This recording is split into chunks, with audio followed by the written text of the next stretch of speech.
అందరిలోనే బ్రతుకుతాం, అందరితోనే ఉంటాం, కానీ అందరిలో బ్రతికేయకూడదు. ఒక ప్రత్యేకమైన గుర్తింపు, ప్రత్యేకమైన బాండింగ్ నీకు దేవునికి ఉండాలి. దేవుడు ఎవరిని బట్టి అయితే ఆనందిస్తాడో వారినే ప్రియమైన కుమారుడు అని పిలుస్తాడు. దేవుడు ఎవరిని బట్టి సంతోషపడతారో వారినే అంటాడు, ఈయనే నా ప్రియ కుమారుడు, ఈయన నా ప్రియ స్నేహితుడని.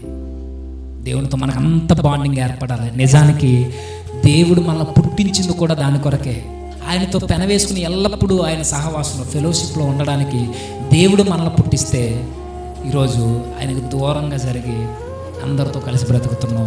ఒక వేషధారణని ముసిగేసి తీసేయండి. అది ఒకటే గుర్తుంచుకో, ఎవరినో చూసి ఇప్పుడు బ్రతకొద్దు. ఎవరిని చూసి ఇప్పుడు బ్రతకొద్దు. ఎవరితోనూ కంపేర్ చేసుకోవద్దు.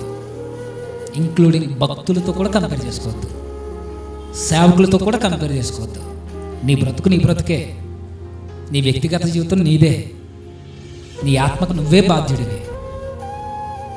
నీకు దేవునికి మధ్య మరెవరు ఉండడానికి వెళ్ళలేదు. నీ పునాది దేవుని మీద ఉండాలి. ఆ పునాదిలో నుండి ప్రభువును చూస్తూ ఆయనతో నువ్వు పెనవేసుకుని ఉండాలి.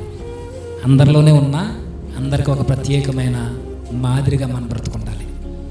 అలా ఉన్నప్పుడే దేవుడు అంటాడు, నా స్నేహితుడని, నా కుమారుడు, నా కుమార్తెని.